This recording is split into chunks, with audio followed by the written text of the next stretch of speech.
Камера қатып қалмай тұрғанда бастайық. Айтпақшы, мен Алашорданың астанасындамын. Семей қаласы, мәдени орда. Мұндағы әрбір оқушы Абайдың өлеңін жаттап, ғылым таппай мақтанба, орын таппай баптанба. Мұхтардың сөзін санасына сіңіріп өседі.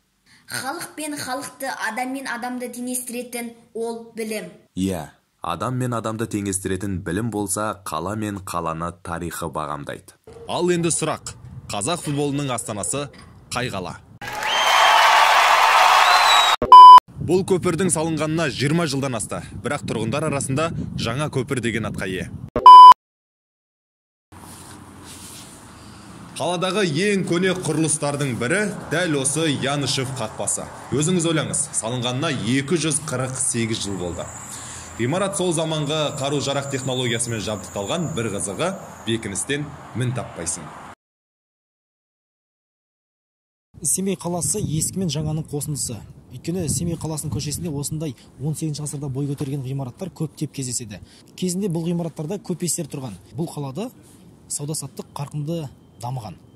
Мен негізі Семейдегі көне ғимараттарды түсіруге келгем, бірақ қаланы толықтай көрсете беруге болатын сияқты, өйткені әр жерден тарихтың иісі сезіледі.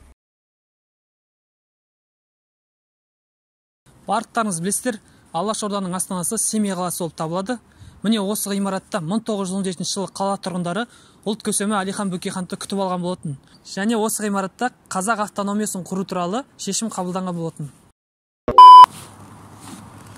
Мәссаған! Сіздер де менің қасымда болсаңыздар ғой. Күн, көпір және мұзға айналған өзен. Еліміздегі ең көне әрі ең жаңа мешіт те осы қалада. Семей қаласы орталық мешітінің құрылысы 1852 жылы басталған. Ал өткен жылдың аяғында салынып біткен мына ғимаратқа Абайдың есімі берілген. Жетішатыр жақсы қала. Жазушы Жүсіпбек Аймауытов шығыстан алған әсерін дәл осылай сипаттаған. Мен де ойымды былай қорытындыласам. Семей жақсы қала. Өйткені ол туған қалам.